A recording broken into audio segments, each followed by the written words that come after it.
People think they're the goldfish. You're not the goldfish. You're the bowl. I have a hot take.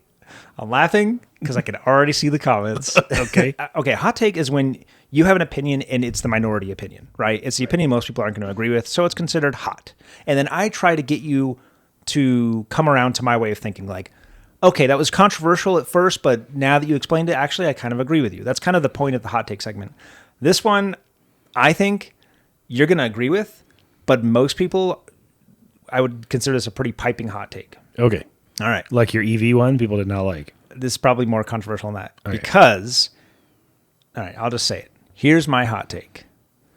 Consumers are to blame for high car prices, not manufacturers.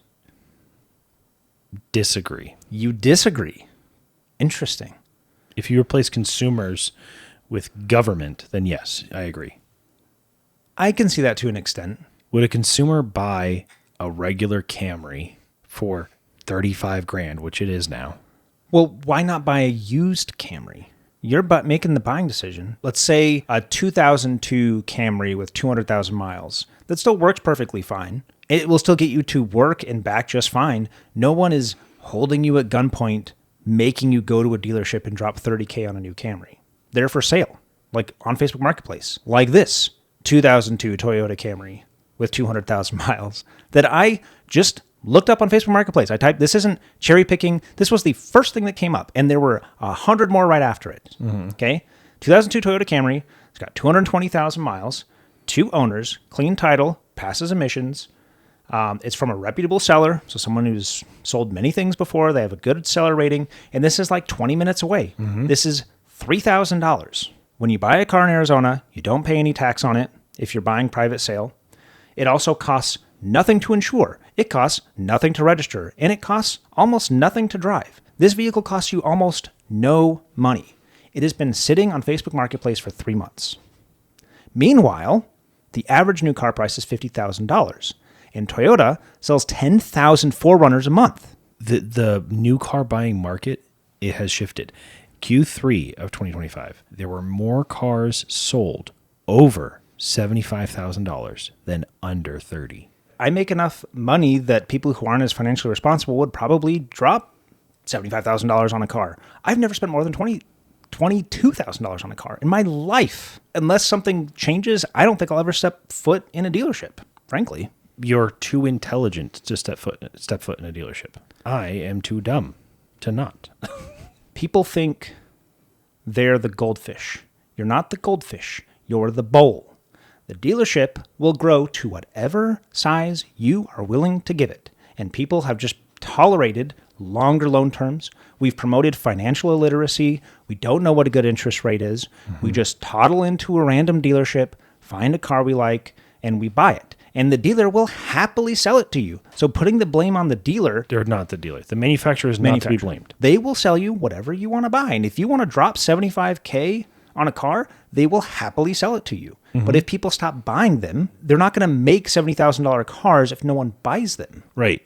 And I think my point about more cars being sold over 75,000 than under 30 for the first time ever is because the average age of new car buyers is also older than it's ever been. Mm-hmm. I can go on Facebook Marketplace and find hundreds of these cars just like this. The government regulations drive up the cost. They are the main cost. Every single stupid component. Compliance tested. The headlights have to be the right height off the ground. All that stuff costs money.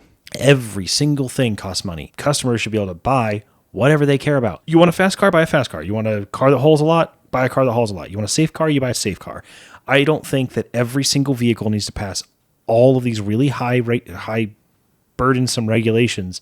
And then what do we have? They all weigh 6,000 pounds. And fatalities have not gone down with bigger vehicles. They've gone up. Pedestrian fatalities have gone way significantly up, yes. So my point is that it's government regulations causing the problem. If they're considered a light truck, they don't have to comply with emissions regulations. They have different emissions regulations to the same extent that are way more lenient. Right. I think you're wrong. I think that government regulations are the main driver of cost, and consumers will buy what they're what they're shown. They'll buy what they're advertised. I would definitely concede the government is a major contributing factor to what makes cars so expensive, so heavy, so complicated these days. I think people should just stop buying them. They should. Thousands of new 4Runners every month. And they start in the low fours. Most of them aren't that, though. Most of them are around the $50,000 range. And they're not buying things like this. Mm-hmm. That 03, it was actually an 02, they wrote 03 here. A Toyota Camry, $3,000. Dealer doc free, 0. Dealer add-ons, 0. Tax, title, and license, $9. Your monthly payment, 0. 5 years of gas, which is the biggest cost by far, what you're going to be paying regardless of what you buy, $6,000. 5 years of registration here in Arizona, $141 if you're buying a 20-something-year-old car. 5-year cost of ownership for that vehicle, $10,000, less than $10,000. Across 5 years. Across 5 years. Now, I already know what you're saying. Well, a car with 200,000 miles probably is going to need maintenance over the next few years. Hold that thought for just a moment. Toyota 4Runner, $49,262. Less money than the average car price right now, okay? You got to pay a doc fee. You got to pay for dealer add-ons. This is our local Toyota dealership here in Arizona. Tax, title, and license, $5,000. Monthly payment, $1,100. 5 years of gas, $7,000. 5 years of registration, $3,200 for a new vehicle. You're paying $75,000 to drive to and from work for 5 years. The person who buys this might justify that purchase by saying it's capability. It can do more.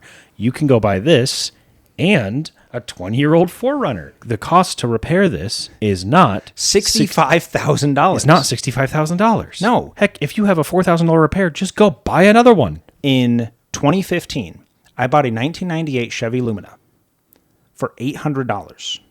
I put 40,000 miles on it, drove it for 5 years, and sold it for $850. Yeah. These cars are there. You don't want it. It's old. It's ugly. It says I'm poor. You want to go to a new dealership and buy the fancy new car. So you can blame the manufacturer all you want. They will sell you whatever you want. These cars are out there. These cheap cars get you to and from work. This one's been sitting there for 3 months. No one's bought it. I want to buy it on principle. Yeah. You're not buying them. You're buying the new thing. I agree with you that if people didn't buy it, they wouldn't sell it. I also think that if it wasn't the most profitable segment because of government regulations, that wouldn't be the most pushed item. It's still downstream from what the consumers are asking for. Because if people just said, I'm not spending $50K on a car, you can sell it for however much you want. I am not buying it for $50K. You know who would be lobbying the government to get rid of some of those regulations to bring the cost of the car down? But they're not incentivized to do that. They don't. They have no reason to, because people will buy it anyway. But if I said, I'm not buying a truck for more than $30K. But what if you need a truck and you just get a used one? You get a used one. You're right. You get a used one. You're right. Everything is still downstream of whatever the consumer is choosing to do. Right now, the manufacturer has zero incentive to lobby, to try to push the government to say... From the government or from the consumer. If anything, they're probably incentivized to keep the cost up, because then they can finance it over a longer amount of time and make more money on interest. Right. It's your fault. That's why I say this is going to be a hot take, because people don't want to be told that they're the problem. They don't want to be told. They need to take accountability. Oh, I want a reliable car. I don't want one that's going to break down. You could buy a dozen of these things. What's wild to me is people are afraid to do work on cars like that, but these older cars are so much easier to work on. Oh, if someone brought me a 2026 4Runner to work on, I'd be like good luck. I need a dealer login to change my brakes. If someone brought me a 2003 Toyota Camry, I'll be like, I'll have it back to you this afternoon. Not only that, we have literally the greatest wealth of knowledge accessible at our fingertips ever. You should feel more enabled than anyone in history to be able to work on your own car. You know what's extra funny about that? What's the hardest car to find those videos for? New cars. Brand new cars. Yeah. Yeah. You're going to find loads of videos on a 2002, 2003 Toyota Camry for anything that possibly goes wrong. Yeah. And the parts that Lumina I bought, I had to replace my entire air conditioning system. And it was like $1,200, which is more than I bought the car for. But again, one $1,200 repair in 5 years of ownership. I think I bought a battery and tires. So you're talking $2,000 max. Yeah. Over 5 years. I mean, that was my pickup truck too. $1,600 for the car, $500 to pick it up from the lot. And that was it. And then I paid like $300 in the repair for the bumper, and it was roadworthy. Everything else I've done has been like cosmetic. And the